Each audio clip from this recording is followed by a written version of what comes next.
Mijozlar bugungi kunda xabarlaring bor. Har bitta mahallada mahalla bankiri va uni agentlari ish faoliyatini olib boryapti. Mahalla bankirlarini ish faoliyati, mahalla agentlarini ish faoliyati shu hududdagi aholi bilan yanada yaqinroq bo'lish, bankda shu aholiga bank mahsulotlarini taqdimot qilish va aholiga moliyaviy ko'mak berish maqsadida shu bank agentlari shtatlari tashkil qilindi. Bunda har bitta mahallada o'zini agenti bor va o'zini biriktirilgan mahalla bankiri bor.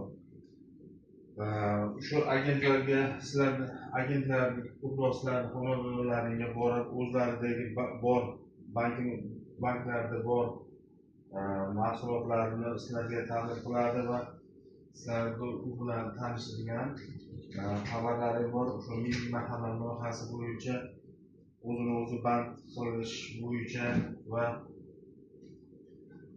omonat turlari, plastik kartochkalar olib tushilishi, ularni afzalliklari, ilovalarga bog'lanish, telefonlaring orqali o'sha ilovalarni boshqarish, ilovalarni sizlarga afzallik tomonlarini tushuntirib o'tishgan.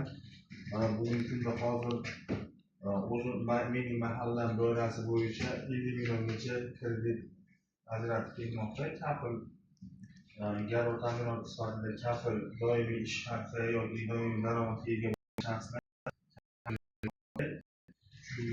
yilgacha 20 milliongacha kreditlar ajratib kelmoqda. Hozirgi kunda biznesga birinchi qadam loyihasi bo'yicha ham o'zini o'zi band qilgan shaxslarga 14,400 minggacha kredit ajratib kelinmoqda. 3 yilga 28%dan shu muddatga.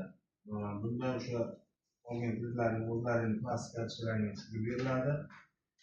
Shu maqsadli qilib o'zlaringni olgan yo'nalishlaring chorvachilik, boshqa yo'nalishlar bo'yicha o'z faoliyatlaringni kengaytirishga yoki davom ettirishga olsang bo'ladi.